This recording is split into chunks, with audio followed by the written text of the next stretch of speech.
그날 밤 나는 아내의 절친인 지은의 집문 앞에 서서 손에 쥔 칼을 내려다보았다. 내가 내 인생을 망쳤어. 이제 내 차례야. 나는 속으로 중얼거리며 문을 밀치고 들어갔다. 피비린내가 나는 그 순간 모든 게 끝났다는 걸 알았지만 후회는 없었다. 이 복수는 오랜 속임수의 대가였다. 내 이름은 민준이다. 서울의 평범한 회사원으로 결혼한 지 5년 된 남자. 아내 수진과는 대학 시절부터 연애해 결혼까지 골인했다. 우리는 행복했다. 아니, 적어도 그렇게 믿었다. 수진의 절친 지은은 우리 부부의 삶에 늘 함께했다. 지은은 수진의 고등학교 동창으로 결혼식 때도 수진의 들러리를 섰고 우리 집에 자주 놀러왔다. 그녀는 밝고 활기찬 여자였다. 하지만 그 밝음 뒤에 숨겨진 어둠을 나는 너무 늦게 알았다.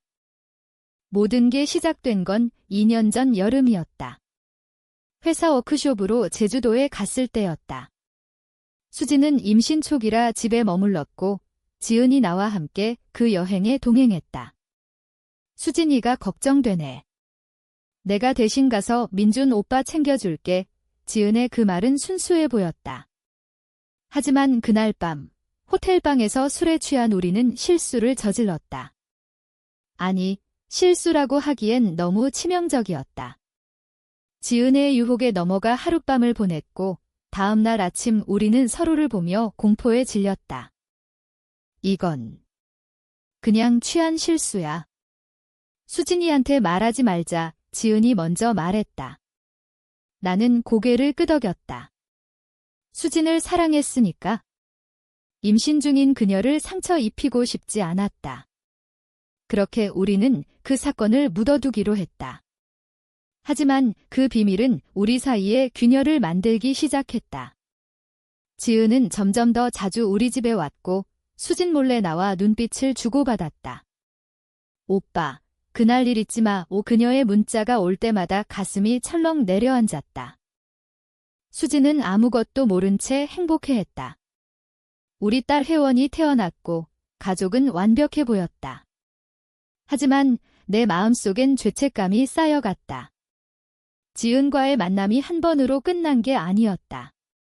그 후로도 몇 번 더 우리는 은밀히 만났다. 이게 마지막이야. 매번 그렇게 다짐했지만 욕망은 그럴수록 커졌다. 지은은 수진이보다 내가 더 잘 맞아. 왜 나랑 안 해? 라고 속삭였다. 나는 그녀를 밀어냈지만 완전히 끊지 못했다. 그러다 수진이 이상한 낌새를 챘다. 요즘 지은이랑 왜 그렇게 자주 연락해? 핸드폰 자꾸 확인하네. 수진의 물음에 나는 식은땀을 흘렸다. 그냥 친구니까. 변명은 어색했다. 수진은 의심을 품기 시작했다. 밤마다 그녀의 눈빛이 차가워졌다. 민준아, 솔직히 말해. 무슨 일 있지? 그녀의 질문이 날카로워질수록 나는 더 깊이 숨겼다. 지은은 걱정 마. 내가 다 감당할게 라고 했지만 그건 거짓이었다. 어느 날 수진이 지은의 집에 갔다가 우리의 문자를 발견했다. 지은의 핸드폰을 우연히 본 거였다. 오빠, 오늘 밤 어때? 그 메시지가 모든 걸 폭로했다. 수진은 집으로 돌아와 나를 노려보았다. 넋 지은이랑 그녀의 목소리가 떨렸다. 나는 부정할 수 없었다. 눈물이 쏟아지는 수진의 얼굴을 보며 나는 무릎 꿇었다. 미안해. 실수였어. 하지만 수진은 실수. 몇 번의 실수라고 소리쳤다. 그날 밤 그녀는 혜원을 데리고 집을 나갔다. 이혼 소송이 시작됐다. 수진은 모든 걸 증명하려 했고 지은은 증인으로 나섰다. 하지만 지은은 거짓말을 했다. 민준 오빠가 강제로 그녀의 증언은 나를 가해자로 만들었다. 법정에서 나는 패배했다. 재산 분할, 양육권 모든 걸 잃었다. 수진은 내가 날 배신한 대가야 라고 말했다. 하지만 진짜 배신자는 지은이었다. 그녀가 모든 걸 조작한 거였다. 왜? 수진의 삶을 질투했으니까? 지은은 늘 수진을 부러워했다. 수진이처럼 행복하고 싶어 그녀의 속마음이었다. 감옥에 가지 않은 게 다행이었지만 내 인생은 망가졌다. 직장도 잃고 친구들도 떠났다. 홀로 남은 나는 복수를 다짐했다. 지은의 삶을 파괴할 방법을 찾기 시작했다. 그녀의 비밀을 파헤쳤다. 지은은 과거에 사기 전력이 있었다. 대학 때 친구 돈을 빌려 갚지 않았고 회사에서 횡령 의심을 받았다. 나는 그 증거를 모았다. 익명으로 그녀의 회사에 제보했다. 지은 씨의 과거를 확인하세요. 그 편지가 모든 걸 바꿨다. 지은은 해고됐다. 그녀의 명성은 땅에 떨어졌다. 누가 이런 짓을, 그녀가 나에게 전화했다. 나는 차갑게 대답했다. 내가 한 대로 돌려준 거야. 하지만 그건 시작이었다. 수진에게도 진실을 알렸다. 지은이가 날 유혹했어? 증거 있어. 수진은 처음엔 믿지 않았지만 증거를 보고 충격받았다.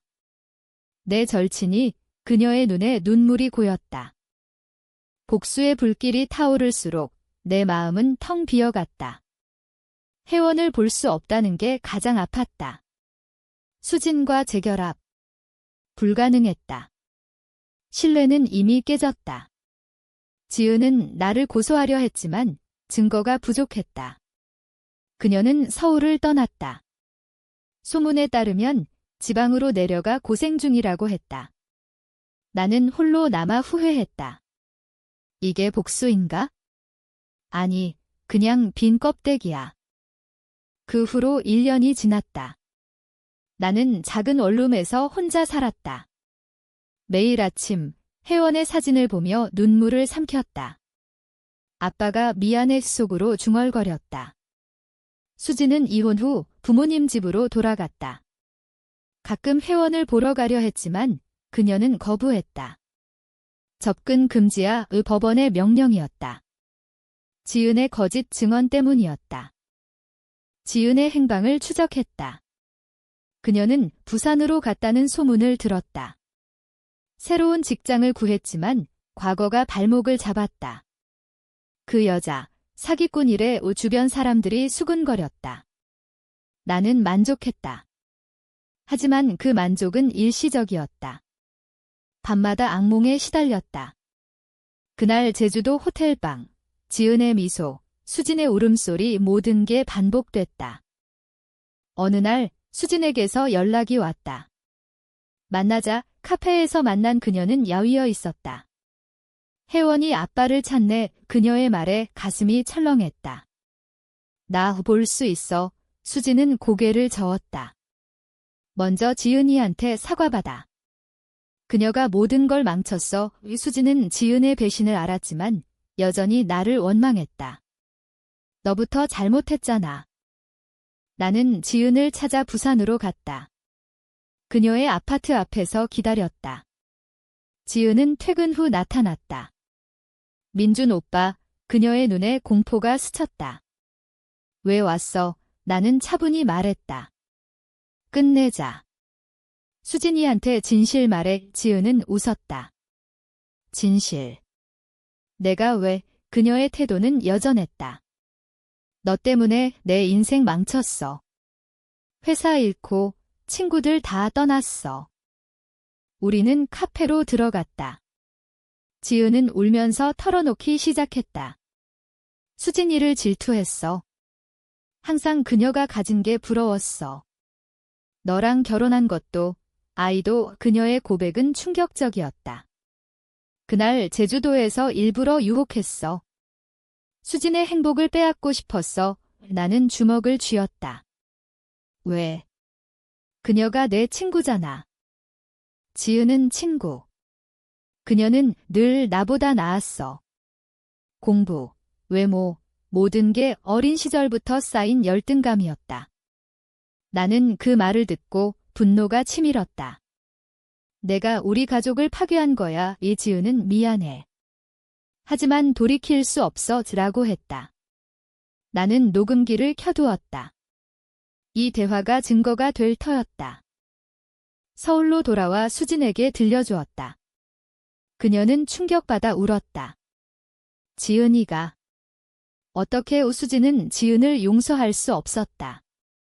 내 인생을 망친 그녀의 분노는 나와 같았다. 우리는 함께 지은을 고소하기로 했다. 이번엔 진실이 드러날 터였다. 법정에서 지은의 거짓 증언이 밝혀졌다. 그녀는 위증죄로 처벌받았다. 하지만 승리는 쓰라렸다. 수진과 나는 재판 후 마주쳤다. 이제 끝났어. 그녀의 눈에 눈물이 고였다. 나는 미안해. 모든 게 내 잘못이야 라고 했다. 수진은 나도 잘못했어. 내 말을 믿지 않아서 우리는 포옹했다. 하지만 재결합은 아니었다. 상처가 너무 깊었다. 혜원을 만났다. 아빠, 아이의 목소리가 가슴을 울렸다. 우리는 공원에서 시간을 보냈다. 혜원은 엄마랑 아빠 왜 안 같이 살아? 라고 물었다. 나는 어른들의 실수 때문이야 라고 대답했다. 그날 나는 복수의 무의미함을 느꼈다. 지은을 파괴했지만 내 삶은 여전히 깨져 있었다. 지은은 감옥에 갔다. 출소 후 그녀는 사라졌다. 소문에 따르면 해외로 이민 갔다고 했다. 수진은 새로운 삶을 시작했다. 직장에 복귀하고 혜원을 키웠다. 나는 프리랜서로 일하며 홀로 지냈다. 가끔 수진과 연락했다. 혜원 잘 지내? 그게 우리의 대화였다. 복수는 끝났지만 후유증은 남았다. 밤마다 나는 생각했다. 만약 그날 지은을 밀어냈더라면 후회는 영원했다. 하지만 그 속에서 배웠다. 신뢰는 쉽게 깨지지만 회복은 더디다. 나는 혜원을 위해 강해지기로 했다. 아빠가 지켜줄게 속으로 다짐했다. 시간이 흘렀다. 6개월 후 나는 새로운 직장을 구했다. IT 회사에서 개발자로. 과거는 숨겼다. 이혼했어요. 그게 전부였다. 동료들은 힘들었겠네 라고 위로했다. 하지만 내 마음속엔 여전히 상처가 아물지 않았다. 수진에게서 연락이 왔다. 혜원이 생일 파티할 건데 올래? 나는 망설였다. 괜찮아. 그녀는 끙이 혜원을 위해 라고 했다. 파티 날 수진의 집에 갔다. 혜원은 아빠 왔어 하며 달려왔다. 수진은 미소 지었다. 오랜만 우리는 어색하게 대화를 나눴다. 파티 중 수진의 친구들이 왔다. 지은의 이름이 나오지 않았다. 모두가 피했다. 한 친구가 지은이 해외로 갔대. 연락 끊겼어 라고 속삭였다. 수진의 표정이 굳었다. 나는 잘 됐네 라고 생각했다. 하지만 그날 밤 수진과 단둘이 남았다. 민준아, 솔직히 말할게. 나 아직 너 원망해. 그녀의 고백이었다. 나도 알아. 미안해. 나는 고개를 숙였다. 수진은 하지만 혜원을 위해 노력하자라고 했다. 우리는 공동 양육을 시작했다. 주말마다 혜원을 데리고 나갔다. 놀이공원, 동물원 다이의 웃음소리가 내 상처를 치유했다. 하지만 수진과의 관계는 친구처럼 변했다. 과거는 잊자 그녀의 말이었다. 지은의 소식을 들었다. 그녀가 한국으로 돌아왔다는 거였다. 병이래.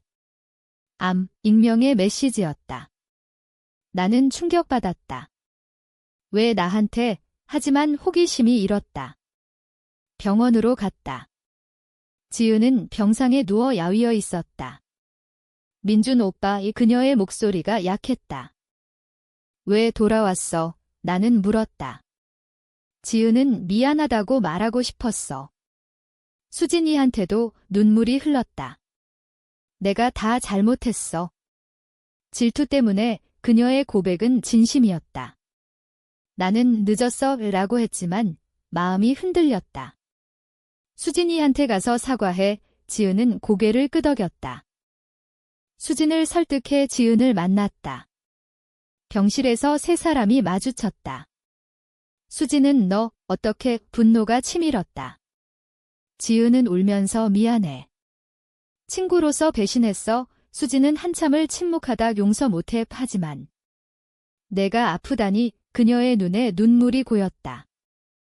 그 만남 후 수진은 변했다. 인생이 짧아.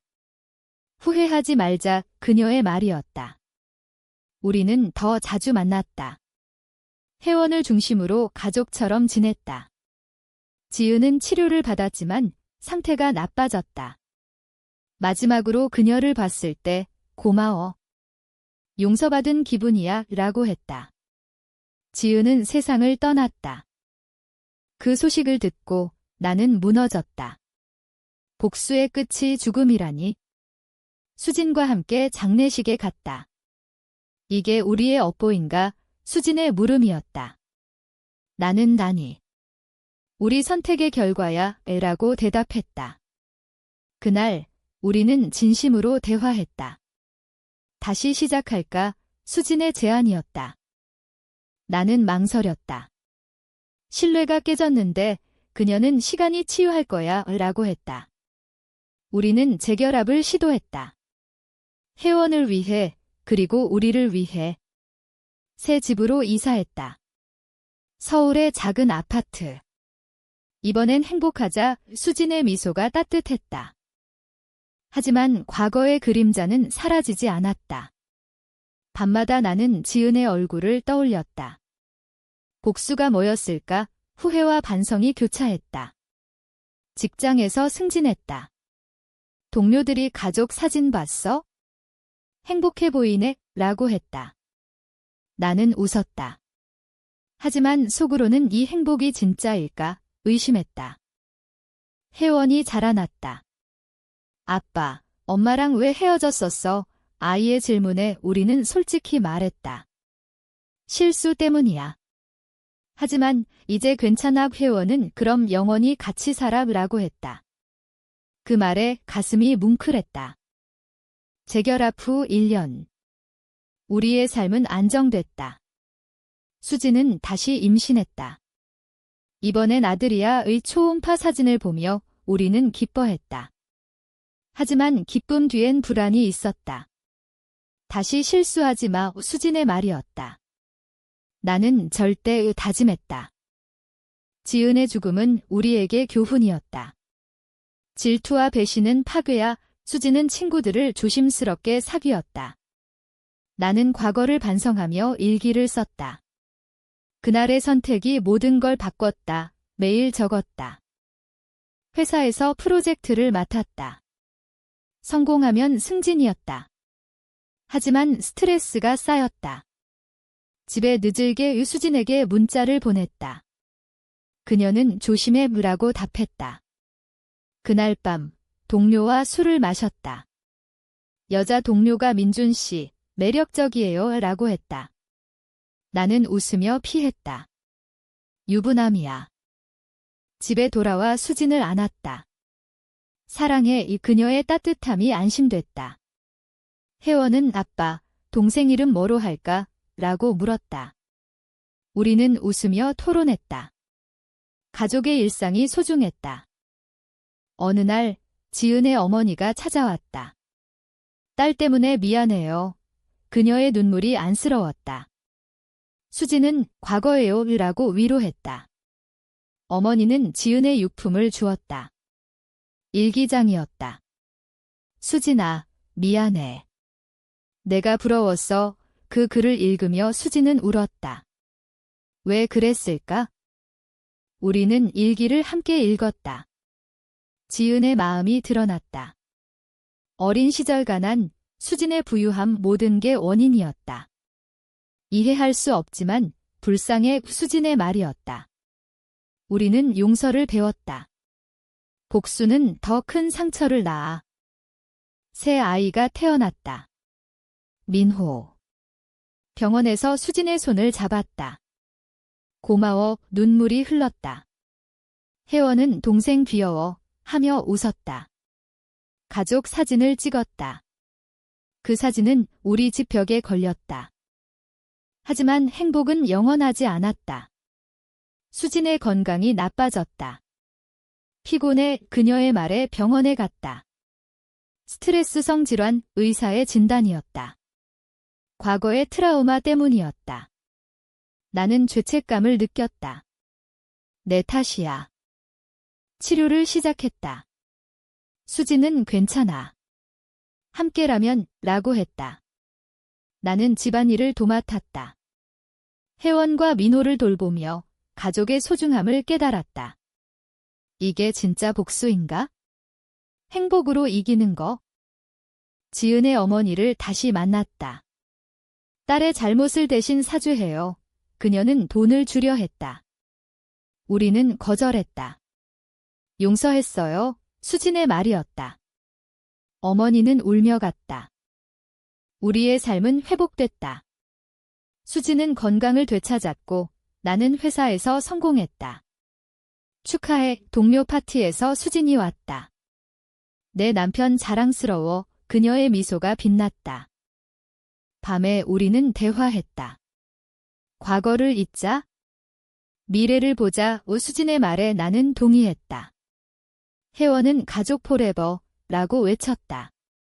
그 순간 신뢰의 균열이 메워지는 걸 느꼈다. 2년 후 우리는 더 큰 집으로 이사했다. 서울 외곽의 타운하우스. 혜원은 초등학교에 들어갔고 민호는 유치원. 수진은 파트타임으로 일했다. 행복해 그녀의 일상이었다. 하지만 과거가 다시 나타났다. 지은의 옛 연인이 찾아왔다. 지은이의 비밀이 있어. 그는 말했다. 그녀가 임신했었어. 당신 아이일 수 있어. 왜 충격이었다. 뭐라고? 나는 부정했다. 하지만 DNA 검사를 했다.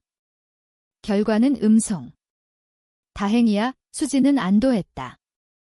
그 사건은 우리를 더 단단하게 만들었다. 더 이상 비밀 없어. 우리는 약속했다. 가족 여행을 갔다. 제주도. 그곳에서 모든 게 시작됐으니까. 이번엔 행복한 추억 만들자. 수진의 말이었다. 비행기에서 혜원이 아빠, 왜 제주도? 물었다. 나는 엄마 아빠의 특별한 곳이야 라고 대답했다. 호텔에 도착해 바다를 봤다. 아름다워. 수진이 속삭였다. 우리는 산책하며 대화했다. 그날 일 후회해. 그녀의 질문이었다. 나는 매일, 하지만 너와 아이들 때문에 감사해. 여행 중 지은의 추억이 떠올랐다. 그녀도 행복했으면. 수진의 말이었다. 우리는 용서의 깊이를 느꼈다. 서울로 돌아와 일상이 이어졌다. 혜원의 학교 행사, 민호의 생일 모든 게 소중했다. 회사에서 위기가 왔다. 프로젝트 실패. 책임져. 상사의 말이었다. 나는 스트레스에 시달렸다. 수진은 함께 이겨내라고 격려했다. 밤에 그녀를 안으며 고마워 말했다. 혜원이 아빠, 꿈이 뭐야? 물었다. 나는 가족 행복 대답했다.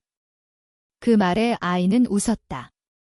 수진과 나는 미래를 계획했다. 은퇴 후 시골로 갈까? 그녀의 제안이었다. 지은의 어머니가 다시 왔다. 감사해요. 용서해줘서. 우리는 그녀를 가족처럼 대했다.